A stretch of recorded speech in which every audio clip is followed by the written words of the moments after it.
साथियों, जय Bhim. Real news channel में आपका हार्दिक स्वागत है। भारत को वैसे तो कृषि प्रधान देश कहा जाता है, लेकिन यह देश कृषि प्रधान नहीं, हकीकत में जाति प्रधान देश है। भारत में जाति व्यवस्था इतनी हावी है कि यहाँ पर किसी व्यक्ति की पहचान उसके गुण, दोष, कर्म या उसके मेहनत से नहीं, बल्कि उसकी जाति से होती है।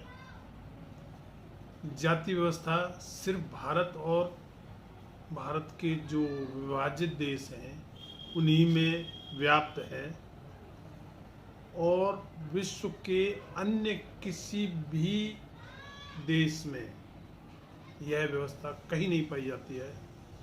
और हालांकि वो उनमें से विकसित बहुत है, हमारा देश विकसित भी नहीं है और इसी वजह से नहीं, यही माना जाता है।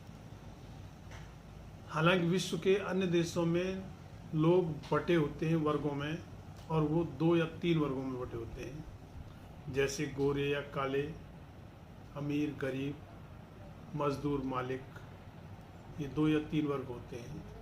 लेकिन भारत 6743 जातियों में बटा हुआ है। बाबा साहेब डॉक्टर अम्बेडकर ने कहा था कि भारत में जाति एक गिरोह के रूप में काम करती है।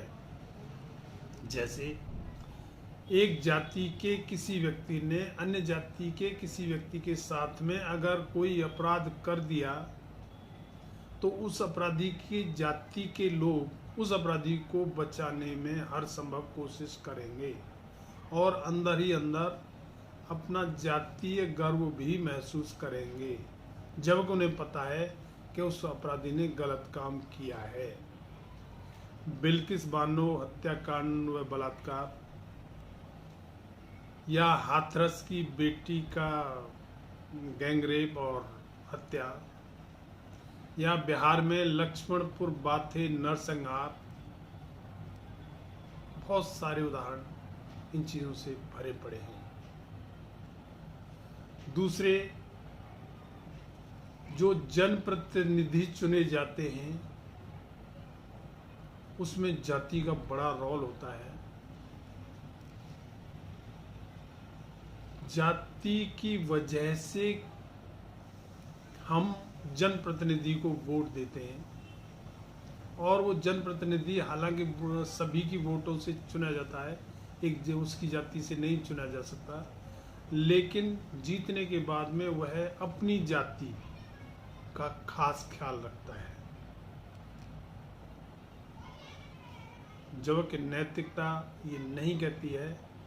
दूसरे, एक बार अगर वो जनप्रतिनिधि रह चुका है तो उसके कामों का विश्लेषण इसलिए नहीं किया जाता क्योंकि वो अपनी जाति का नेता है।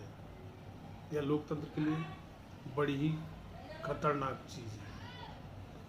और यह जाति व्यवस्था ने पहले से ही इतना असर रखा है कि जब हमारा देश आज़ाद हुआ था, उस समय जो सरकार बनी, तो देश के राष्ट्रपति, प्रधानमंत्री, राज्यों के मुख्यमंत्री, राज्यपाल बिना किसी चुनाव के कुछ जाति विशेष के लोग ही उन पर बैठा दिए गए थे। तो जाति का ही असर था, जो लोकतंत्र के लिए बहुत गलत है। लोकतंत्र का मतलब डाइवर्सिटी, सभी वर्गों के लोग मिलकर काम करें देश के लिए, लेकिन ऐसा नहीं। के लिए व्यक्ति की गरिमा सबसे पहले होती है, लेकिन इस जाति व्यवस्था में जाति व्यवस्था जो है सीरीज में बनी हुई है, श्रेणियों में बनी हुई है, नीचे से लेके ऊपर तक, और किसी व्यक्ति का मान, सम्मान और अपमान श्रेणी में मौजूद उस जाति से होता है। जैसे अगर कोई व्यक्ति जितनी उच्च जाति का होगा उतना ज़्यादा सम्मान, और जितनी निम्न जाति का होगा उतना ज़्यादा अपमान उसके लिए स्वतः निर्धारित है, जो लोकतंत्र के लिए बहुत ही खतरनाक चीज़ है।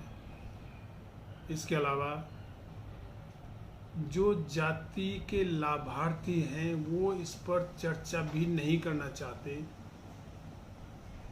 क्योंकि अगर चर्चा होगी तो उसके उन्मूलन की भी बात होगी।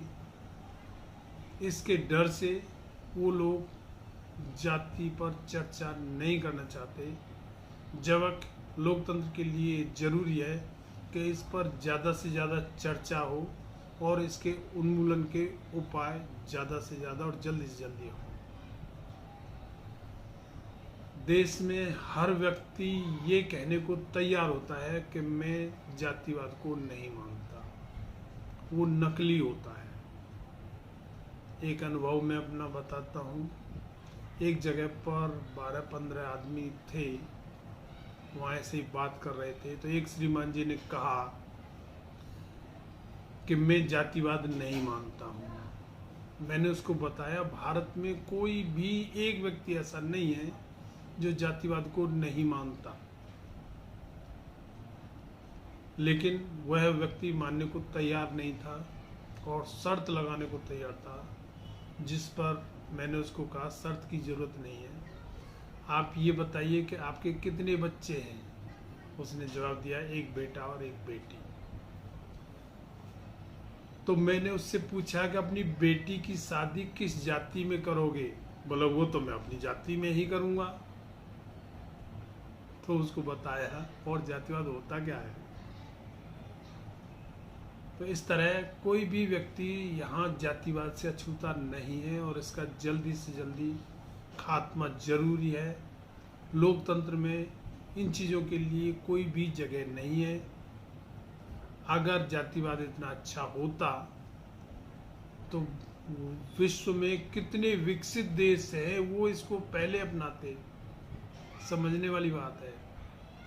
वो विकसित हैं ही इसलिए कि वो इन चीज़ों में विश्वास नहीं करते हैं। बाबा साहेब डॉक्टर अंबेडकर जब विदेश में पढ़ने गए तो उन्होंने अपने उसमें लिखा है कि वहाँ मैं भारत की जाति व्यवस्था को ही भूल गया था,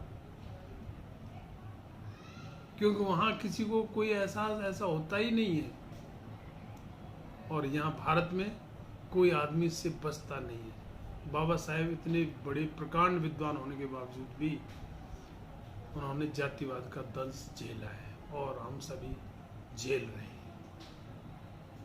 देश में खासकर